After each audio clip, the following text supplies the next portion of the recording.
আমাদের এই সংক্ষিপ্ত জীবনকে আল্লাহ তাআলা আমাদের জন্য আরও সংক্ষিপ্ত করে দিয়েছেন। যে এটি হচ্ছে সুনানা আবু দাউদের 4399 নং হাদিস। এখানে রসুল সাল্লাল্লাহু আলাইহি সাল্লাম বলেছেন যে 3 শ্রেণীর ব্যক্তিদের গুনাহ লিখা হয় না। এক, নাবালেগ থেকে বালেগ হওয়া পর্যন্ত গুনাহ লিখা হয় না। আমাদের বাংলাদেশে এখন গড় আয়ু হিসাবে আমাদের এখন বয়স 60 থেকে 70 বছর।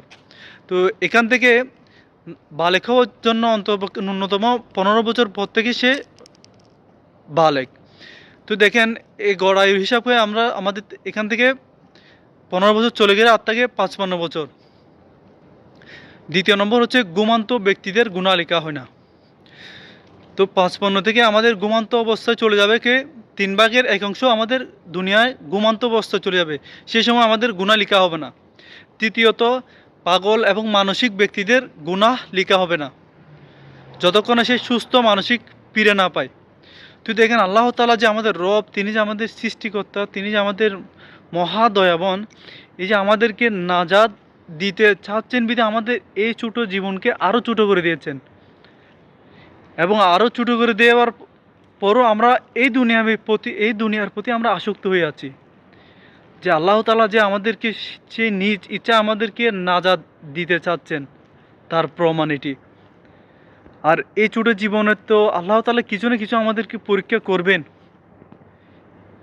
তাই না? কারণ যে চিরস্থায়ী জান্নাত দিবেন এটি তো অকল্পনীয়, যেটির কথা শেষ করা যাবে না, এরকম একটি অকল্পনীয় জিনিস আমাদেরকে দান করবেন। তো দুনিয়াতে এই সংক্ষিপ্ত জীবনে আল্লাহ তাআলা আমাদের থেকে তো কিছু না কিছু পরীক্ষা করেই নেবেন। তো আল্লাহ তাআলা যে আমাদের রব, তিনি আর আমাদের এই জীবনকে আর কত সংক্ষিপ্ত করে দিতে পারেন। তাই আল্লাহ তাআলা যে সংক্ষিপ্ত জীবন আমাদেরকে দিয়েছেন, এই সংক্ষিপ্ত জীবনকে যেন আমরা অমূল্যহীন না বানিয়ে এবং আল্লাহর সামনে যেন মূল্য হয়ে যেন আমরা আল্লাহর সামনে আল্লাহর কাঠগড়ায় যেন আমরা দাঁড়াতে পারি, এই তৌফিক যেন আল্লাহ তাআলা আমাদের সবাইকে দান করে। আমিন। ভিডিওটি শেয়ার করে দিবেন। খুদা হাফেজ।